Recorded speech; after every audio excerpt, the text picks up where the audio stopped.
joining me again at Rock on the Range. You guys are becoming veterans of this festival. I know. I was trying to think how many times we've done this one over there. Is it like 3 now? Is it like 3 or 4? I think it's more than that. Yeah, I know. It almost is. I'm like, I don't remember. My brain. I don't remember. It's a good one though. It's definitely a highlight on the calendar for sure. Absolutely. So, I mean, can we talk about the new album, Poison the Parish? I'm like super excited with it. I think it's fantastic. What went into the recording process? The Quarantine songs in particular, what was the mindset like? Yeah, just we just made a Seether album, man. You know, this was the first album we've made, you know, ever really, you know, that we did it all ourselves. You know, we've worked with producers over the years and worked with some amazing producers, you know, learned a lot from them. But I think we felt like we didn't need that on this one. You know, Sean produced it. We recorded it all in Nashville. And we just got to do it exactly the way we wanted it to be, you know. You know, our whole careers we feel like, you know, whether it was a record label or a producer or both, you know, they try to kind of, you know, polish things too much, or okay, well, let's not mix this too heavy because we want you know, radio to play it, and you know, stuff like that. So I feel like, you know, they sort of took the edge off intentionally to try and pigeonhole us that they could market us because they didn't quite know what to make of the band, kind of thing, in a weird way. But we're on a new label now, and you know, they're great. They have a lot of faith in us and demonstrated that by letting us, you know, do this on our own. And yeah, this is probably the most honest Seether album we've ever done because there was no outside influence. I was going to say, I felt that it was like really raw and really heavy. And that's what we wanted, you know, and it is dark and it is heavy, and even the mix, the guitars are loud, you know, like we went back and listened to some of the last albums and, you know, and it's like almost like a pop mix, you know, like, no, when the guitars kick in, we want it to like kick in. You guys are like, where is it? And now we got to do that, you know, like we're a rock band, you know, like we're not trying to be a pop band or an alternative band. It's like, no, man, we're just a rock band, you know. We get on stage and we sweat and we scream and kick over beer bottles and, you know, that's what we do, you know. We're not a polished band, and, you know, finally we get to just do what we want to do, and hopefully, you know, we've proved ourselves to the label, and from now on we can just, you know, stick with this new thing, which is really cool. It's fun. Absolutely. I love those little nuances in the recording process, like where it's almost that perfectly imperfect sound that's like, this is right, this is it, you know? Yeah, and also, you know, we did the whole album in like pretty much 2 weeks. What? Yeah, I mean, we just went in and just knocked it out. So did you guys have it written like before, like your mouth? Yeah, no, we had all the songs. Like 2 weeks. Yeah. You know, and before we started recording, we went into the little rehearsal space and just, you know, jammed it. You know, got our parts down, so I mean, you know, time is money in the studio. Also, you want to try and save both. But yeah, but just by getting in the rehearsal space, jamming the songs, and, you know, getting them down, it was just a case of like tracking the songs, and didn't really make a lot of changes in the studio. We did all that sort of beforehand, so really in the studio it was mostly just tracking, and that's, you know, these days with Pro Tools and stuff you can track quick. But I feel like there's something to be said for that too. I feel like if you spend weeks and months in the studio overthinking stuff, going back, revisiting stuff, or maybe we should change that, I feel like often your first instinct is the correct one, you know. You feel like, oh, we should have stuck with what we initially so if you thought. lay that song down, okay, don't touch it again.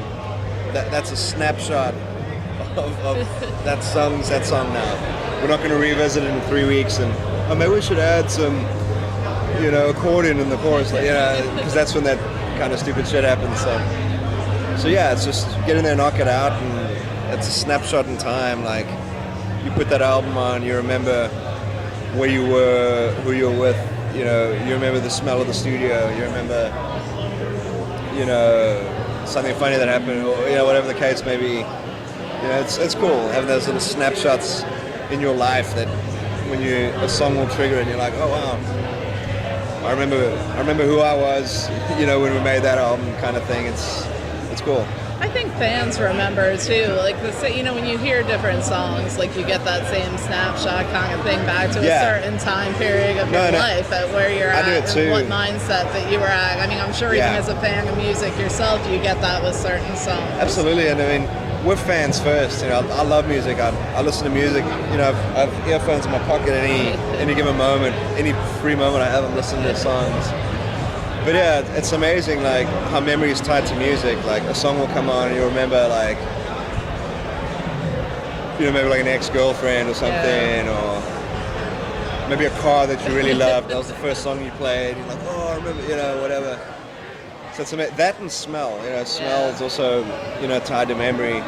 But I mean, for me as a musician and a music fan who does nothing but listen to music, my whole life's it's like a soundtrack, just different songs, different times. Hear a song, oh yeah, I was really into this album that one summer, throughout my whole life there's been these soundtrack or albums that were very important to me, or even just a song that got me through like a rough time. And it's actually really cool when you think back and take a listen down memory lane and then you're like, damn, I'm old. That's how I felt. I'm listening to Live perform with Ed again last night, and I went, oh my God, I'm transported back like 8 to 10 years ago. I know. What is going on? It's such great songs, man. Like those songs are just timeless. Absolutely. Yeah, so, I mean, how much does location play a part as an influence sometimes? I know you said you guys are recording in Nashville. It's become such a hub of music now. A little bit of the country tinge to it, like a little bit with some stuff coming. But now I feel like more rock is coming out of Nashville too now. Yeah, Nashville's. It's like the new LA, man. Like it used to be the country and western hub. Not now. Now it's everything. I mean, the film industry is out there. Music, I was like, what? And there's a lot of management companies out there now. I mean, it's it's wreaking havoc on the traffic because with the LA type scene. I mean, there's like I don't know how many hundreds of people every day just moving there, and man, the roads are. The traffic is getting like. I bet. LA bad. But no, I mean it's nice to record there. We've recorded in LA, New York, South Africa, obviously, Nashville. There's something cool about Nashville. It's nice. Sean lives there too, which is nice. So we all just crashed at his place. If we didn't get done too late at night, we go home, fire up the grill, jump in the pool. A lot of nights we did work late, but. Some nights if Sean's like, hey, I'm just got to finish up this vocal, I'd be like, okay, well, I'm going to head back. I'll stop at Publix. I'll get a couple racks of ribs. I'm going to get the ribs going, and then I'd let him finish up. I'd get the cooking going and get back and in ribs, drink some wine. So it's just fun, We're hanging out at Sean's house. It wasn't like living in a hotel. And although I think there is something to be said for, getting out of your comfort zone and maybe, being in the middle of nowhere where there really aren't outside distractions, and you have to concentrate on the music. But I feel like for this album it was the right, the right sort of environment, especially for Sean, to go home and, sleep in your bed at night. I mean, you can't put a price on that. So, then, my girlfriend, Michelle could come out as well, because, we had the space and, her and Sean's girlfriend are like, besties. So it's just cool. It's like this sort of family vibe, like we had the girlfriends out and we'd have cookouts and hang out. And I mean, make no mistake, we worked hard, but it was cool. It was a good experience. Yeah, I liked it. That's awesome. Yeah. So it's a just for fun question for you. What's one that's been the most surprising, celebrity fan of Seether that you've spotted out at a show? A celebrity fan? Is there anything cool you've had out to shows? I don't know. Stephen Baldwin came to a show once. I thought that was kind of weird. And then he came back and started not preaching, but spreading the good word. And we're like, what's going on, man? I don't know. I don't think we get a lot of celebrities at the shows. Liv Tyler came to a show once. That was cool. That's awesome. She's even more beautiful in real life. It was. I don't know.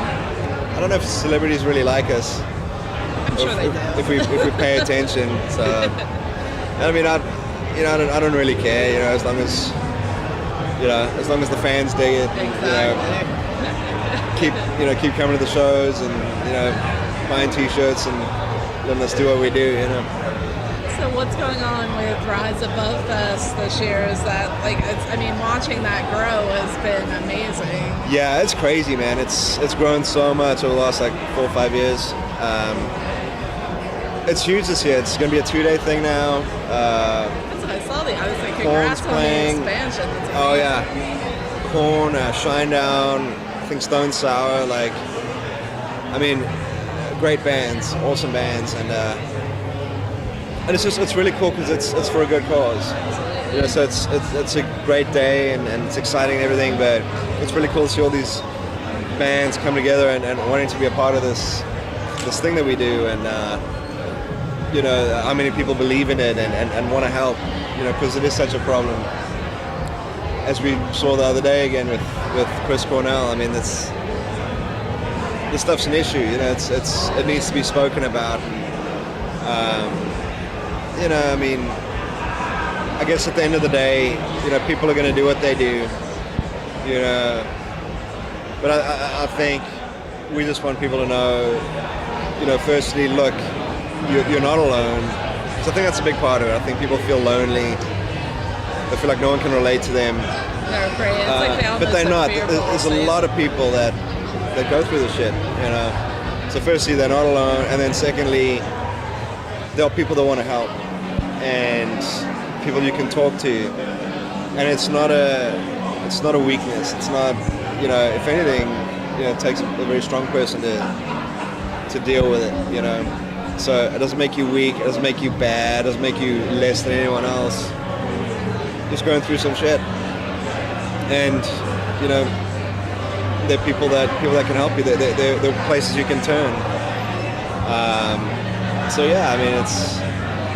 It's a big thing, man. It seems to be getting worse, but hopefully, people, I don't know, people come to terms that I think culture doesn't help. This new pop culture and the internet and stuff. I feel like people can hide behind it much easier now. Well, I feel like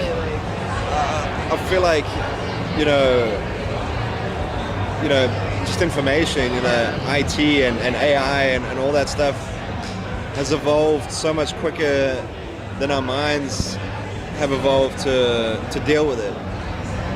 It brings in a whole new set of problems that we're going to have to learn to deal with. I don't even think people understand the gravity of what we're dealing with now, but what we're going to have to deal with in the future. I don't think people understand yet. I don't think we can understand because we have no idea, how quickly this is going to go. I always call it the Wild Wild West because it's so uncharted right now. Who is the gatekeeper? Where is it? Who but also, is responsible for this? But, there's also going to be I like to get into my little weird sci-fi stuff, but it's happening as we speak, and computers are advancing so quickly, and there's going to come a point. There's a guy called Ray Kurzweil, and he talks about the singularity, in where basically, artificial intelligence and humans and machines will become one. He talks about nanobots that are programmed to attack cancer cells. Oh yeah. And just having they were talking about immortality and and he's they'll find a way. Kurzweil's big into that stuff, but I've heard other people talk about the singularity, and they refer to it in terms of when computers reach the point to where they essentially can function as efficiently as a human brain, or even a team of human brains. So one computer could do, but it does it millions of times faster than your neurons can fire and relay information. So this computer, even if it does what a human brain can do, it can do it a million times faster. So this computer can now develop new technologies and softwares and develop new intelligence at, a million times faster than the human brain. So there's going to be this explosion of artificial intelligence, and we're not equipped to deal with it. We don't know how it's gonna, and I don't think it's a case of like, oh, machines are gonna come in bipedal form with laser guns and like shoot us, or oh, the computer went back and plugged the cord. It's like, no, I mean, the Earth is going to be like an organism. It's all going to be linked. It's already linked. But once it has consciousness, and is self-aware, and it's functioning at a superior level to like what a human brain can, it's going to be this big ball of consciousness. And I mean, where we fit into that, I don't know. I don't know if it's something we can stop, even if we wanted to. So it's this crazy time. Absolutely. It could be 50 years, it could be less. It could be 1,000 years. I don't know, but I mean, it seems like an inevitability for this to happen. Oh, absolutely. That's what I said. There's a video I watched where they said we'll be able to download our own consciousness into the computer system, and that's where. And then are you immortal? Do you know? Do you know you're not a right, exactly. biological? Are you not flesh and blood anymore? Yeah, like a biological being. Do you realize? I'm like equally fascinated and terrified by it at the same time. Yeah, it's a scary thing, because I mean it could all go very badly for us, but I mean maybe not. Maybe I mean we'd like to assume that maybe they'd be peaceful and all that, but I mean, you'd have to think if this sort of thing takes over. I mean, where do we fit into to their goals and their parameters that they're operating within? I mean, if we're just slowing them down, or the carbon emissions, are not doing us any favors here, or whatever the case may be. Maybe it makes sense, for them to take us out. All we do is screw up the world, whatever we touch. And then, if you take it a step further, and I'm getting way off now. It's interesting. Is human evolution just a stepping stone, in an ultimate, like, reality where, artificial intelligence and essentially machines, and maybe not even machines one day, maybe it's just energy and consciousness. Is human evolution, a biological evolution, just a stepping stone towards this? To where there won't be biological life, at least on this planet anymore, or the solar system, but there'll be this intelligence that we created. It took us out, but now it exists on its own, and it's self-aware, and it's takes care of itself, and I don't know, draws solar energy, and I don't know. Absolutely. Is that a thing? So many theories on We've it. gotten way off music now. This is weird. I like it. I like to be different, so we're good. Okay, good. Well, you guys have a show to play very soon. Yeah. So sorry for my rambling. That's okay. I love it. The incoherent ramblings of a madman. That's what that was. But thank you so much Thank you. for taking It's good to a see few you. minutes to speak with me.